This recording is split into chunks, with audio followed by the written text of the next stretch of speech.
നെല്ലിമറ്റം ടൗണിൽ മോഷണ പരമ്പര. വ്യാഴാഴ്ച പുലർച്ചെ മോഷ്ടാക്കൾ കയറിയത് 3 വ്യാപാര സ്ഥാപനങ്ങളിൽ. 3 നിന്നായി 5000 രൂപയും സാധന സാമഗ്രികളും മോഷ്ടാക്കൾ കവർന്നു. ദേശീയപാതയോരത്ത് മോഷണം നടന്ന സാഹചര്യത്തെ ആശങ്കയോടെ കാണുകയാണ് വ്യാപാരികൾ. നെല്ലിമറ്റം ടൗണിലും സമീപത്തുള്ള കോളനിപ്പടിയിലുമായി 3 കടകളിലാണ് മോഷണം നടന്നത്.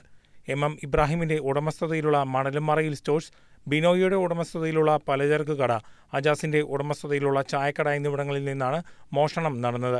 3 നിന്നുമായി 5000 രൂപയിലേറെ നഷ്ടപ്പെട്ടിട്ടുള്ളതായി വ്യാപാരികൾ പറയുന്നു.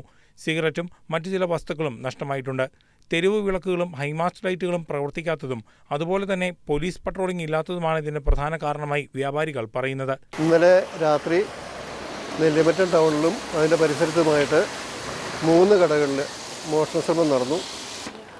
ഇതിനു മുമ്പും പല പ്രാവശ്യവും നെല്ലിമറ്റത്ത് മോഷണശ്രമം നടന്നിട്ടുണ്ട്. ഇപ്പോൾ ഈ കടയിൽ നിന്ന് കാര്യമായിട്ട് ഒന്നും നഷ്ടപ്പെട്ടിട്ടില്ലെന്ന് ആണ് അറിയുന്നത്. മേശയിലിരുന്ന പൈസ മുഴുവൻ പോയിട്ടുണ്ട്. തുക എത്രയാണെന്ന് കൃത്യമായിട്ട് തിട്ടപ്പെടുത്താൻ പറ്റുന്നില്ല. സാധനങ്ങൾ എന്ത് നഷ്ടപ്പെട്ടിട്ടുണ്ടാവും, അത് നോക്കിക്കൊണ്ടിരിക്കുന്നേ ഉള്ളൂ. ഓട് പൊളിച്ചാണ് കള്ളനകത്ത് കയറിയിട്ടുള്ളത്. നെല്ലിമറ്റം ടൗണിൽ സ്ട്രീറ്റ് ലൈറ്റ് ഇല്ലാതായിട്ട് ഏതാണ്ട് 1 വർഷത്തോളമായി. ഒരു ഹൈമാസ്റ്റ് ലൈറ്റ് ഉള്ളത് കേടായിട്ട് ഏകദേശം 9 വർഷത്തോളമായിട്ടുണ്ട്. ഇതുവരെ അത് നന്നാക്കാനുള്ള നടപടികൾ പഞ്ചായത്തിൻ്റെ ഭാഗത്തുനിന്ന് ഉണ്ടായിട്ടില്ല. പോലീസിൻ്റെ പട്രോളിംഗ് കുറേ കൂടി ഊർജിതമാക്കേണ്ടതുണ്ട്. എല്ലാ കാലത്തും ആവശ്യപ്പെടുന്ന ഒന്നാണ് സ്ട്രീറ്റ് ലൈറ്റ്. ആ സ്ട്രീറ്റ് ലൈറ്റ് പഞ്ചായത്തിൻ്റെ ഭാഗത്തുനിന്ന് ഒരിക്കലും മെയിൻ്റനൻസ് ചെയ്യാറില്ല, നന്നാക്കാറില്ല. ഹൈമാസ്റ്റ് ലൈറ്റ് ഇല്ല. മാത്രമല്ല ഇനി കറണ്ടില്ല.